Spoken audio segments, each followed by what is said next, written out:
interesante ir recorriendo, vamos a ir repasando algunas placas que siempre hacen muy bien desde FADA, Fundación FADA, es la Fundación Agropecuaria para el Desarrollo de Argentina y es el campo argentino en números. Hoy me lo alcanzó David Miazo, economista de FADA. A ver, para graficarnos, si ponemos nuestros granos en camiones, la fila daría 2 vueltas enteras al planeta Tierra, así como lo están viendo aquí en esta imagen, ¿eh? En este caso estamos hablando de granos. Ahora, si tenemos que hablar de carnes, bueno, producimos en la Argentina carnes no solamente para la Argentina, sino también exportamos a 112 países más del mundo. Es decir, no solamente tenemos para el consumo interno, sino que también tenemos excedente para el consumo externo. Y hoy se habló, y muchísimo, ¿no?, de la famosa copa de leche. Sabemos los nutrientes que tiene la leche.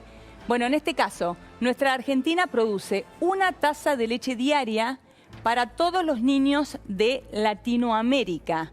Están prestando atención, ¿no?, a lo que dice, porque es realmente muy interesante.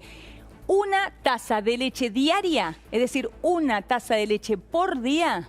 No estamos hablando de los niños de la Argentina, sino para todos los niños de Latinoamérica. Esto es la capacidad, esto es lo que hace la Argentina en materia productiva. Y además, también nuestra Argentina produce 17.000 obeliscos de papa. Para graficárselo, ahí está, el emblema argentino, allí en plena 9 de julio, bueno, formado en papas. En este caso, 17.000 obeliscos de papa es la producción local en cuanto a este alimento también tan nutritivo. Bueno, esto es para conocer algunos datos. En la mesa de hoy, ahí volvemos nuevamente a la foto que veíamos hace un ratito, estuvieron representantes de toda índole, ¿no?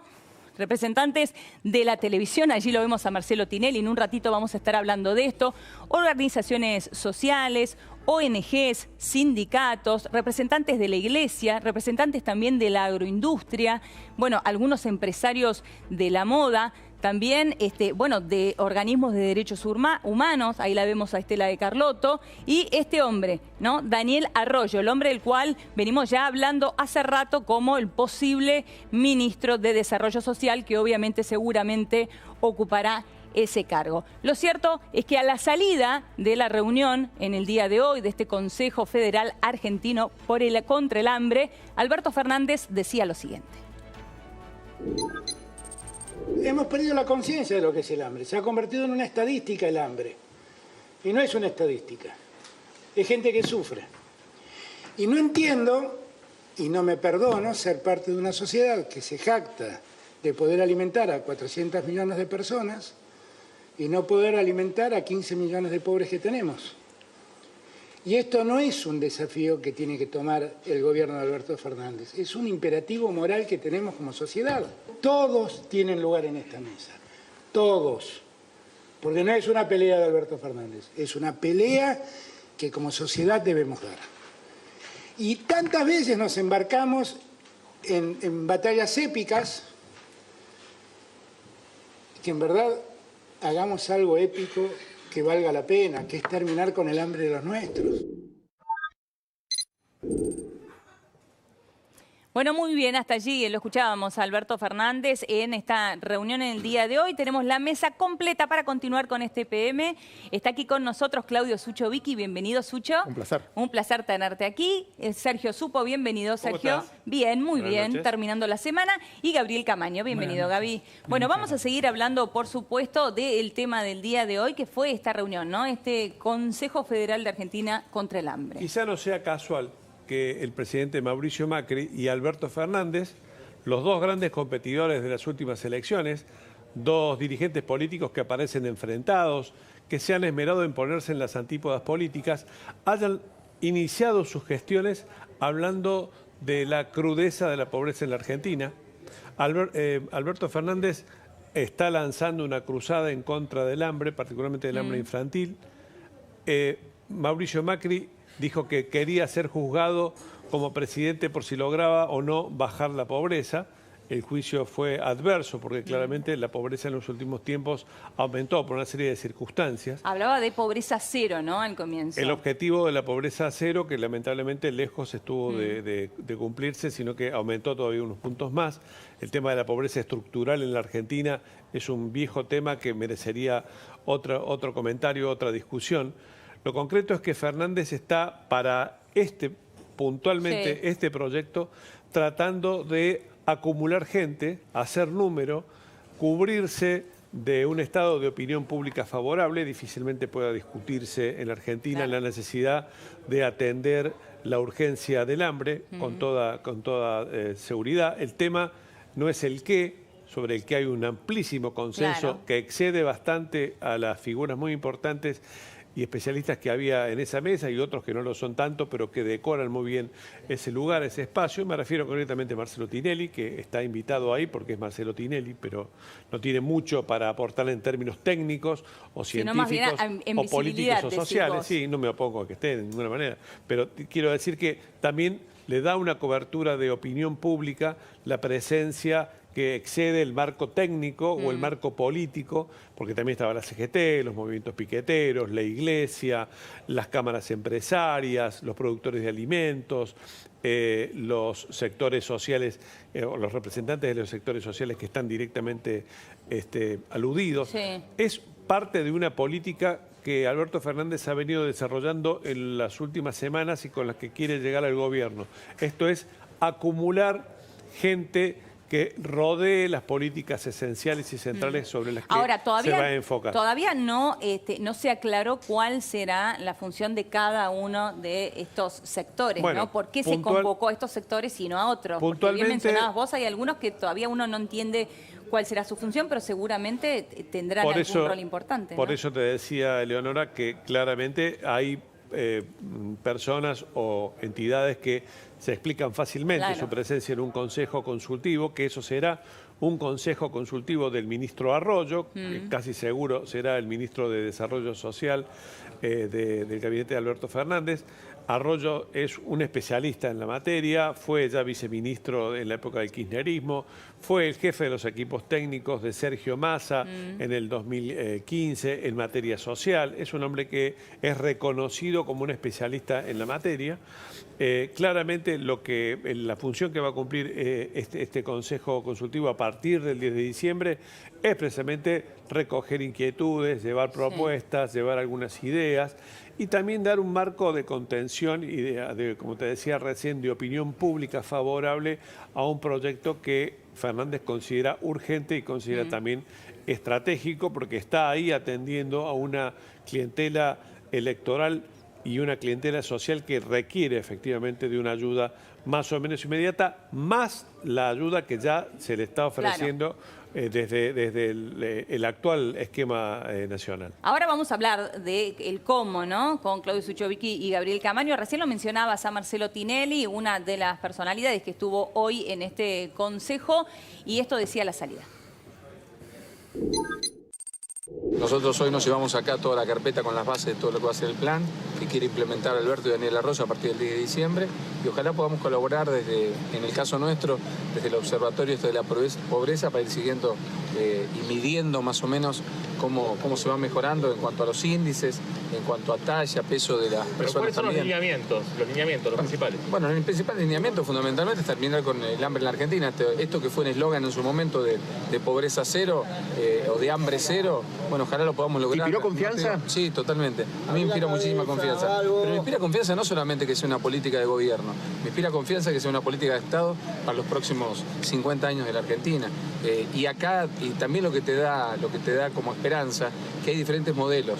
El modelo por ahí agroexportador, que dice nosotros entregamos 30.000 millones de dólares en divisas, y tenés el pequeño emprendedor, el pequeño tipo que tiene su huerta. Claro. Entonces, de ese lugar, convivir todos en una misma mesa, a mí me genera muchísima ¿Hubo momentos en que hablaron de alguna solución a futuro? Nos vamos a poner a trabajar. Hay la implementación de la tarjeta, cuánto se va a cargar en esa tarjeta, hay un montón de cosas que se están trabajando en este momento, pero sería el ministro el que te tiene que dar... Marcelo, gracias por la confirmación del ministro. Y bueno, Bueno, lo que parece Se sabía, ser, sí. bueno, lo que parece ser es que va a ser el ministro. ¿Es una posibilidad para un cargo, Marcelo? Marcelo, ¿vas a ser funcionario del gobierno de Alberto? No, al contrario, no, jamás lo pensé. Y siempre desde un primer momento fue colaborar ad honorem en lo que se pueda, desde un referente o una persona conocida de la sociedad civil. Bueno, hasta allí Marcelo Tinelli. Quiero poner esto en la mesa, ¿no? Porque me resonó recién con lo que decía Marcelo Tinelli, que hablaba de el pequeño productor que tiene su huerta. Hoy, entre los participantes de la mesa, estuvo allí Carlos Achetoni, que es el presidente de Federación Agraria, que es una de las entidades de la mesa de enlace, que justamente Federación Agraria representa a los productores más chiquitos, ¿no? A los más chiquitos de toda la Argentina los representa Federación Agraria. Y él decía, tenemos una paradoja en la Argentina a la salida de este consejo. Tenemos una paradoja. ¿Por qué? Porque muchos de esos pequeños productores están por debajo de la línea de pobreza. Estamos hablando de productores, justamente los que producen alimentos para todos los argentinos, ¿no? Que están por debajo de la línea de pobreza. Wow, que lo diga. Vino de corbata hoy Gaby, así que debe tener datos mucho más precisos. Pero déjame contar una cosa a lo que decían. Entiendo, y mi función más de columnista, más del lado económico, esto no es un problema económico, o no lo quieran ver por un problema de dinero y que es de dónde salen las partidas. La pobreza es un tema social, de integración, de si conseguís los recursos o no. Perdón por repetir siempre lo mismo, pero Argentina tiene el mayor gasto público de la historia y el mayor nivel de pobreza de los últimos tiempos. Significa que no es un tema de plata, estás gastando mal o no llega bien. Sí, claro. Segundo punto, me encantaron las diapositivas o la forma de entender FADA para entender que somos productores de alimento. Pero ser productor de alimento hoy no significa tener riqueza. Agarrar los 10 países más pobres del mundo, en el que quizás por nivel estemos, todos tenemos muchas materias primas y muchos tenemos alimento. Y último, y quiero cerrar la idea a modo editorial. ¿Puedo contar un cuentito? Sí, muy por chiquito? supuesto, nos encantan tus Perdón, cuentos, a ver. Es muy chiquito y quizás es muy conocido y está muy viralizado, pero me parece muy importante cuando vos mostrabas lo de la leche y cuánto producimos de leche.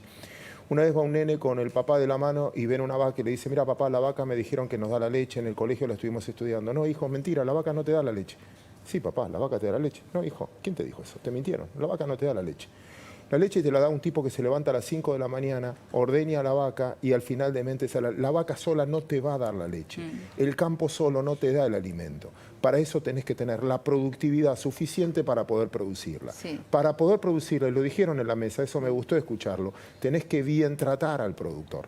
Tenés que darle un horizonte para que finalmente tenga el incentivo para sacarlo. Si no, por más materias primas que tenga, nos estamos equivocando. Si lo tomás por un tema de dinero, nos estamos equivocando. Es un tema de productividad y de inclusión. Bueno, pero cuando vos hablas con esta imagen de la vaca que es muy buena que das, cuando hablas de darle un horizonte al productor, ese darle un horizonte se traduce justamente en darle previsibilidad, darle una política, políticas públicas claras, una política económica que pueda mirar y decir, bueno, este va a ser la línea que va a seguir económicamente este gobierno, entonces yo puedo trazar esta matriz en mi producción y yo puedo entonces de alguna manera endeudarme o no, invertir o no, comprar maquinaria agrícola o no.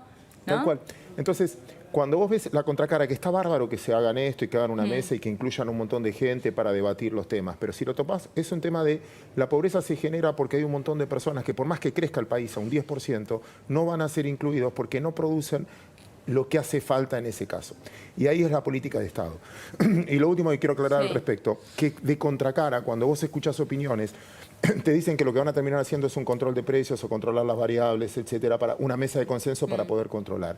Y déjame decirte una sola cosa, y termino con esto, que es, hay una ley económica que nunca nadie pudo vencer, nadie, ni militares, ni nazis, nadie en el mundo. Vos podés controlar el precio o podés controlar la cantidad.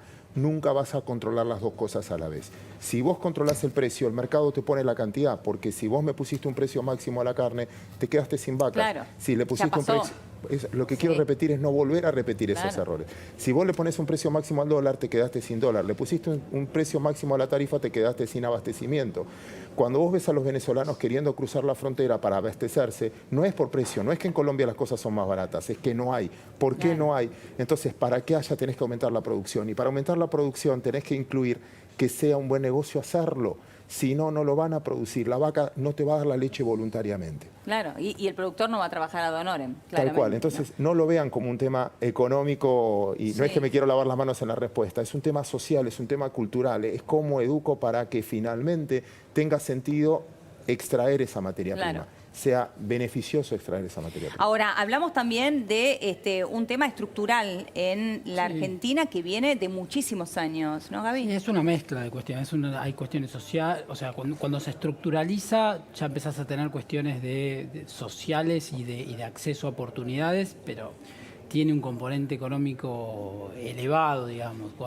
Una cosa es, digamos, la pobreza de ingreso, mirar la pobreza por el lado del ingreso, otra cosa es mirarla por el lado de los accesos a los bienes y a las oportunidades y cómo eso te permite superar la condición de pobreza estructural. Entonces, la pobreza tiene varias dimensiones. Acá parece que se la mira, y acá ni siquiera estamos hablando de pobreza, porque cuando hablas de hambre se parece más a indigencia, que es una parte de los pobres, que son aquellos que no logran acceder a una determinada canasta básica que les asegura los nutrientes necesarios para poder desarrollar su vida normalmente y no tener carencias, lo cual es muy importante en los más pequeños, digamos, sobre todo los primeros años de vida, para un tema de desarrollo. Pero una cosa es, digamos, tener políticas para paliar la pobreza, mitigar sus efectos, o la exclusión, como parecía Claudio referirse en buena parte de lo que dijo, y otra cosa es tener un programa integral que sea económico para reducir la pobreza, digamos. Son dos cosas distintas. Esto parece más un programa, y no está mal, no digo que está mal, porque en la vida hay corto, mediano y largo plazo, digamos.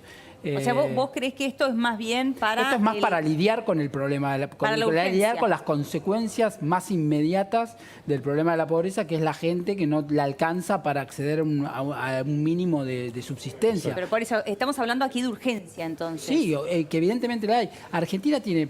A ver, la pobreza es hija de la inestabilidad macroeconómica. Si vos mirás la historia económica argentina, los picos de pobreza y de indigencia son cuando tuviste crisis macroeconómica. Los dos picos son las hiperinflaciones del 89-91 y el otro pico es 2001-2002. Claro. Y los pisos son cuando tuviste periodos relativamente buenos, entre comillas, después no terminaron siendo sustentables, digamos, de estabilidad y crecimiento. Tuviste un piso de 3% de indigencia antes del tequila en el 93 y tuviste otro pico de casi 5 puntos de indigencia, un poquito menos, 4 o 5 antes del 2008, de la crisis financiera internacional. Ahora tenés una indigencia que está en 7,7, que probablemente se vaya algo más cercano a 10 a fin de año. Y lo que siempre es más grave, que en los más pequeños, en los menores de entre 0 y 14 años, esos números siempre casi que se duplican, digamos. La indigencia hoy, en el caso de los menores de 0 a 14 años, está en 13 puntos, la general está en 7,7, y también suele ser mayor la pobreza y la indigencia en el conurbano. Por ejemplo, en el conurbano la media del país es 7,7 y en el conurbano estamos en un poco más de 9 puntos, digamos. Sí. Siempre es más grave para los más chicos, lo cual lo hace mucho más grave, y siempre es más grave en el conurbano bonaerense, por definición te diría. Pero bueno, ¿cómo haces? Y siempre ves eso, tenés el pico, después viene un periodo de que vos lográs estabilizar las variables y tenés crecimiento no sustentable, porque después lamentablemente viene otra crisis, pero nunca volvés al piso anterior. ¿Y por qué? Porque una parte de esa pobreza que te generó la crisis se estructuraliza. Claro. Necesitas muchísimos años de crecimiento sustentable, digamos, crecimiento bien entendido, con recuperación de ingresos reales, para recuperar el daño que te hace una crisis en términos de variables sociales. Yo siempre digo algo, ya me estoy cansado de escucharlo, y digo, si nosotros miramos nuestro track record de sustentabilidad macro, de crisis y de los efectos que eso tiene sobre las variables sociales, nosotros deberíamos ser un país que esté obsesionado con la sustentabilidad. Nosotros cuando pensamos en una política económica deberíamos pensar, ¿es sustentable? Lo primero que es lo último que pensamos. Cualquier cosa que siempre estamos pensando más que tenga efectos rápidos. Porque esa pregunta que vos haces, ¿es sustentable? Es justamente una política de largo plazo. Vos hablaste de corto, mediano y largo, ¿no? Sí, pero lo que pasa es que esa es la condición necesaria. En la vida hay condiciones necesarias y condiciones suficientes. Esa es una condición necesaria. Sí. Si vos tenés sustentabilidad, vas a tener la oportunidad de reducir la pobreza. Después vos podés no aprovecharla esa oportunidad, pero la sustentabilidad te va a dar esa oportunidad de reducir la pobreza. Vos la tenés que aprovechar. Pero si vos no tenés sustentabilidad, es lo que te dice Claudio, podés gastar un montón en apalear la pobreza, pero la pobreza va a seguir creciendo. Ahora, te vas a Marcelo frustrar, Tinelli- te vas a terminar frustrando. Recién Marcelo Tinelli dijo, bueno, yo creo que esto puede ser una política para los próximos 50 años, una política de Estado para los próximos 50 años. ¿Vos crees que puede ser? De lo que se habló hoy, con más entusiasmo que precisiones, es de atacar el hambre perentorio que particularmente alcanza a muchos chicos y que llega en general a una indigencia de aproximadamente 7, 8, 9 puntos de la población, concentrada, como bien señalaba, en general en el conurbano bonaerense, pero también en el interior profundo de la Argentina. De manera de que lo que se trata es de una política de garantizar los alimentos elementales, básicos, para que esa gente pueda comer. Después hay otra cuestión, que no se trató en el día de hoy, que de alguna manera la están refiriendo ellos, que es las políticas para la obtención de alimentos de los sectores pobres. Que muchos de ellos tienen trabajo, pero no les alcanza el sueldo para fin de mes.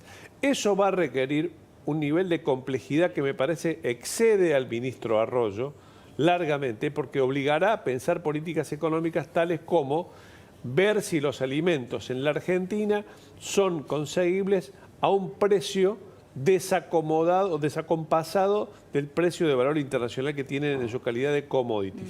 Esa es una vieja discusión económica y política en la Argentina sobre la que no hay acuerdos ni coincidencias. Hay mucho discurso en un sentido, mucho discurso en el otro sentido, pero a la hora de cómo se realiza, hay claramente una incapacidad manifiesta, porque además ha habido fracasos bastante rotundos en la materia respecto, y lo explicó muy bien Claudio recién, respecto de cuando vos pretendés desenganchar precios y desalentás inversiones y generás escasez. Por lo tanto, generás un círculo ruinoso más que virtuoso. Pasó con la carne. La carne terminó saliendo, no solo terminó no habiendo, sino que después terminó saliendo más cara, porque se volvió un no transable. Eso es lo que se paga a largo plazo. Insisto, es como que tenés una hemorragia y en vez de resolver la hemorragia le ponemos curita, porque en el fondo estamos discutiendo. Ahora vamos a seguir hablando de esto, pero bueno, en el día de hoy se cumplen 2 años de la desaparición del submarino Ara San Juan, desde lo último, cuando se perdió el último contacto. En primer lugar, le quiero preguntar a la mesa, ¿ustedes recuerdan qué estaban haciendo aquel día cuando se perdió contacto con el Ara San Juan? Sí, yo soy marplatense y con lo cual duele mucho. Sí. ¿Qué estabas haciendo, Sucho? Estaba en Mar del Plata. Estabas en Mar del Plata. Justo. Yo estaba en la redacción por un evento y se conmocionó Mar del Plata, paralizó Mar del Plata en ese. Yo estaba en la redacción del diario la noche en que se comunicó que había un submarino que había perdido contacto. Era bastante tarde, alcanzamos a publicar la noticia, simplemente eso, pequeña, porque era por ahora la inquietud, la preocupación de que había desaparecido un submarino, o más que desaparecido, se había perdido contacto con la base. Luego, al cabo de varios días, se supo que finalmente el final era el que iba a ocurrir. Gaby, ¿vos te acordás? En mi casa estaba. Estabas en tu casa. ¿Vos, Sucho, te acordás? Estando en Mar del Plata, justamente era el lugar, allí estaban todos también los familiares, o varios de los familiares. Claro, iban todos al lugar y me acuerdo de ese evento, que se frenó la ciudad. Se frenó absolutamente la ciudad. Sí, estaba todo con las noticias, todo. Es una industria muy importante para la Argentina y sobre todo para la ciudad. Absolutamente. Bueno, y de esta manera, aquí desde PM recordamos